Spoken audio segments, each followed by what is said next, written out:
In this video tutorial, we're going to have a look at filtering values from one grid lookup based on values from another grid lookup, also known as the cascading parameters principle.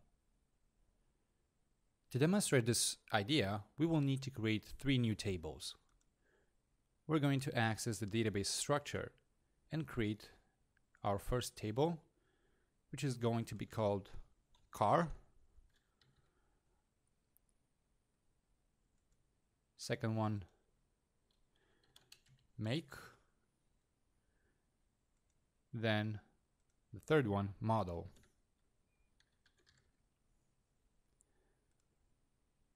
Then save.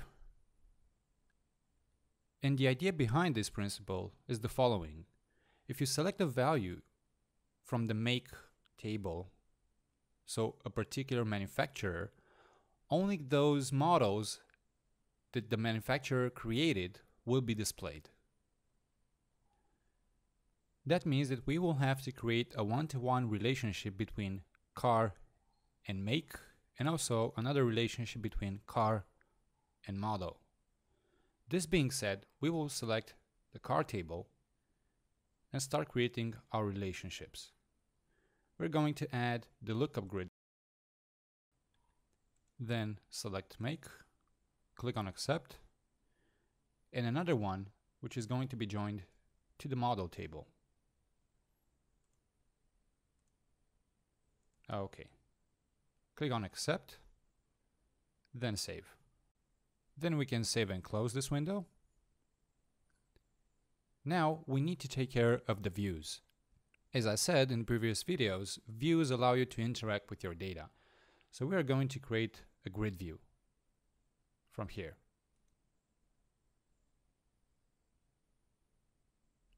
Let's add a new grid view that is going to be pointing to the cars table. Click on accept. And then let's check the relations between cars and other tables. As you can see, we do have two relations that were defined previously in the database between cars and make and cars and model. But in order to further use these relationships, we will need to add in controls. We do that by clicking on the plus sign and choosing the lookup grid control. Let's repeat the same action for the model relationship. Click on plus and choose lookup grid. And since we've created some grid lookup controls, we need to tie them to the particular grid lookup views from this dropdown. But this dropdown is empty because we haven't created any yet. So let's just do that. You have two ways of creating this type of view. You can either go in the lookups section and choosing lookup grid. But in order to do that, you have to save and close this window and then access the lookup grid manager. Or you can directly click on these three dots. This is going to open up the Lookup Grid View Manager. From here, you can create the views. So we're going to create one for the make and also another one for the model. Save and close now. And now we have the model relation selected, and we can actually make the entire connection based on the views that we've created a bit earlier. Select model and the same action for make. As you can see, make is tied to the make grid lookup view and the model to the model one. Save. And now let's see what the car view actually has inside. From this view, you are able to add multiple entries to your car table, and you do that by clicking on the plus sign over here. But in order to fully create the car entries, let's customize this form a bit by right-clicking on it and choose Customize Layout. We are going to choose Order ID and Name. Since we already created the controls for make and for model, these are going to be accessible from this list. So let's just add them since we are taking care of this form and model. Now we can close the customization option and add our cars. 1, 2, and 3. We have 3 cars added. The first one is going to be named car 1. Second one, car 2. And now car 3. But from this moment onward, besides the name of the car, we can add a make and a model from this drop-down. Can you guess why there are no values in this drop-down? Well, because we haven't added any to the make table or any values to the model table. Let's quickly go and do that. Save and close this window and create 2 new views, one for make and another one for model. Let's go to the make view, edit it, customize the form a bit, choose order ID and name. Okay, close this window and add 2 entries. One is going to be called BMW and the second one Audi. Okay, save and close. Now let's go to the model view and add some values to it. Customize layout, pull in the same fields, order ID and name.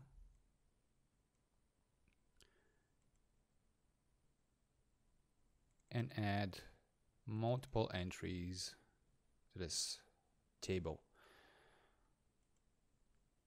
Let's put in M3 for the first one, M4, M5, and why not M6? For the fifth one, we're going to choose Q3, then Q5, and the last one, Q7. Maybe by now you can recognize the series. The Q series is going to be associated with Audi and the M series with BMW. Save and close. Okay, now we have values in the car table, in the make table, and in the model table. If we go back to the car view, click on edit, we are going to be able to assign a particular make to each of the cars we have entered in our system. So for car 1, we're going to choose Audi. For car 2, choose BMW. For car number 3, let's go again with BMW. But if we want to assign a particular model for this make, we're going to see all the values we have entered in the model table. And that's because there is no relationship between model and make. So we need to define that in the database first and then continue in the views. Let's go and do that. Click on save and close. Back on save and close. So we're navigating to the project tab, choosing the design button from the tables section. And now we will have to create a one-to-one relationship between model and make. We do that by clicking on model and adding in a new field. From relationships grouping, choose the lookup grid. And from this drop down, choose make. Click on accept. And we've just defined a one-to-one relationship between model and make. If we click on the make table, we're going to see that a one-to-many relationship has been created to the model table. Let's save and close now.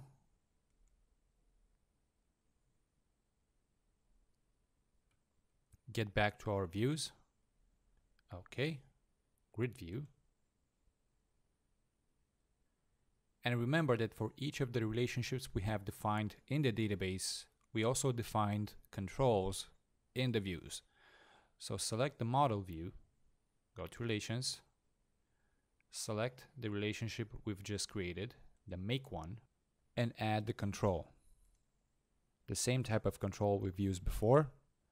Select it also from the drop-down because it was already in the system, and as long as it serves the same purpose, you can reuse it as many times as you want. Now save. Now if we go to the model view, click on edit, we're going to be able to add a new item to this form. This item is the make item that we've created earlier using the control. Now for all the M series, we're going to assign BMW as a make.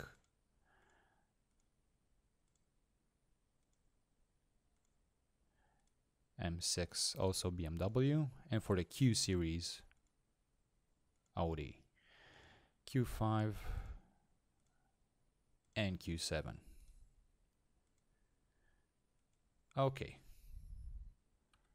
And if you want to play more with the columns that you have available over here, you can add multiple columns, like the make, to view the make in this list, or you can put it as a grouping.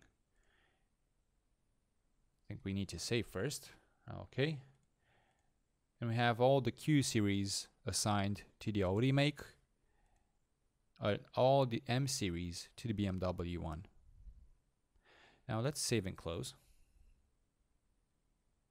At this point, there is one last step that we need to take in order to make the entire filtering work. We need to select the car view and go to filters.